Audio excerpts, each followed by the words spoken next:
This video falls under Section 107 of the Copyright Act. This allowance of fair use is made on the basis that this video is a work of criticism, comments, and research. It serves as both a literary analysis and informative work to the viewer through a comedic and positive lens, because while we like to share new things, we don't like to share negativity on this channel. Enjoy! Hello classmates, my name is Cade Redwood and I'm doing my summer book report on Emily Wilde's Encyclopaedia for Faeries by Heather Fawcett. Okay, so first of all, I'm not really a booktuber, and second of all, I'm about to summarize this book like we're two drunk friends at a McDonald's at 2 in the morning. That being said, hello, nice to meet you, hope you're having a good day. I recently released a book about a fairy and a fairy hunter called Gossamer Wings. I've been reading a lot of other authors in the meantime, and this book made me want to piss, cry, and scream. This is a fantastic book and one of the best written books in regards to dialogue that I've read in a long time.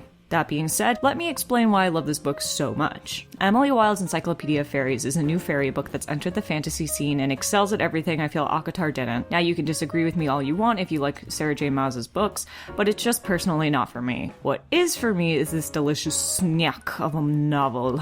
I just want to cradle this book and kiss it softly. Where have you been all my life?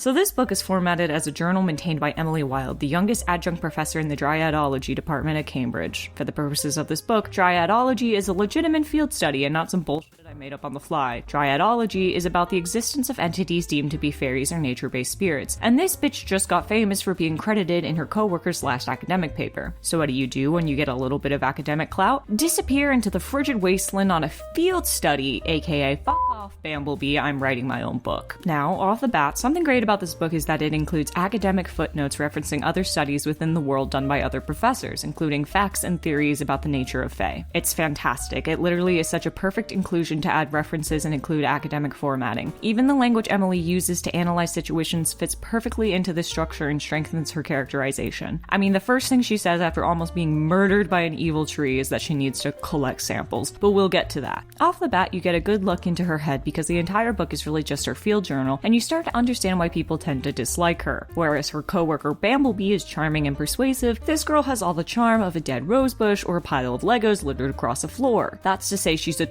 The back of the book literally describes her as curmudgeonly. Bamblebee, by comparison, gets bitches galore the minute he shows up to this tiny town of like 200 people. That means what? He's banged like 2 out of 100 people? Genghis Khan of his era, truly. Regardless, they show up to this town I can't pronounce to study the elusive northern fae for the Encyclopaedia, and shenanigans ensue. Emily charms the natives with her horrific social skills, and her only friend for most of the book is a fairy named Poe that she offers to shovel for in exchange for bread. Poe is the best part of this book, and I would kill for him. That's not to say other people don't like her and don't want to hang out with her though. I mean, Bamblebee literally hops the ship after she leaves to go help her in the field, and this bitch is like, oh, he's so annoying, he just wants to steal my credit. No, bitch, he wants to also makes friends with a grumpy, funny old woman at the bar, the iconic lesbians of the town, and these two parents who are literally being psychologically tortured by their adoptive changeling son. Emily finds this not cool and decides to interfere in their lives because science demands it. Luckily, they're at their wits' end, so my girl literally saves their lives by being a nosy bitch. Now, I know it sounds like I don't like Emily, but in contrast, I love her very much. She's an unreliable narrator wrapped up in her own motivations, but she ultimately just uses these motivations to be a good person. Like, this girl will literally be like, I'm just doing this for research purposes, and then almost freeze to death to save the two aforementioned lesbians. She's definitely that lovable, begrudging hero, and Bamblebee is no different. All that being said, Bamblebee is hugely important to the plot and Emily's character growth. She basically knows from day one that Bamblebee is a courtly fae by how perfect he is and how he can charm graduate students into wiping his ass for him, but she doesn't call him out on it till they're almost killed by the evil tree. Again, I will explain it later, you can wait. She takes a lot of his advances as jokes or just him being his regular flirty self, but this bitch literally offers to give her his real fae name, and she's like, haha, you're so cringe. Also, the first time she actually sees his real fae appearance is literally one of my favorite parts in this book. She's known for a while at this point that he's a fairy because Poe, her brownie friend, recognized him, but my man's is cursed and can't tell anyone, so the only way she finds out is by accidentally murdering him. These two have all the survival skills of an Italian greyhound shivering in a sweater vest, and neither of them know how to chop wood or stoke a fire. So, in the process of fighting over an axe, she literally cuts him down to the bone. He's spurting blood all over the snow, and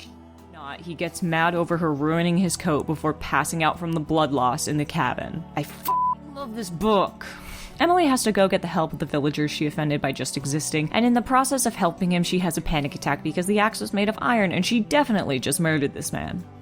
Thankfully, she remembers a fairy tale where a mortal princess saves her fairy lover with a token of the world above. So she goes and scalps a fairy tree to make tea and wake his ass up. This little trick works, and the first thing he does after almost dying is to be a little bitch like, "Oh, you couldn't chop my arm off, so you decided to poison me instead?" Needless to say, my girl sobs because haha, it's super traumatizing and cool watching the only person who likes you almost die and then insult you. I am so sorry, Emily. Honestly, I know it seems like they're kind of mean to each other, but let me remind you of one important thing. They're British. Basically, the only time they can talk to each other is if they're being witty, sarcastic assholes, but it's okay because they're both mentally ill. You know at the end of the day not to take anything they say seriously, and that they really are friends when you boil it down. Okay, so I've mentioned the tree thing twice now, so I'm legally required to talk about it. Too long didn't read, an old evil Fae King has been imprisoned in a giant tree in the snowy woods, and my girl begs to see it. This bitch shows up, accidentally shoves Bamblebee into it, touches a leaf by accident, and successfully almost gets them murdered again. They only survive because she finally breaks Bamblebee's curse by calling him out on his face shittery, and he can finally use his powers to save them. They bounce out of there, and my girl is now somehow magically engaged to the tree. If I had to marry every man I accidentally touched, I'd marry no men because I'm gay. Honestly, a bunch of other amazing shit goes down, and I won't spoil the plot of this book because it's honestly intoxicating, but if you want to know more, I absolutely recommend going and checking it out for yourself. The lesbian drama and the Winter King drama are awesome, and it never felt like a cliche to me. I honestly struggle with reading books and getting bored because you always kind of know what's going to happen next, but this book didn't really suffer from that issue, at least in terms of plot. I really enjoyed the main relationship, and even though I summarized it like a drunk idiot, this book is honestly amazing. All my respect to Heather Fawcett, the author, and again, most of this video is just for entertainment purposes, so I've left out details or explained them more humorously to let you enjoy the story yourself. Now go do what I could never do. Be literate. Amen.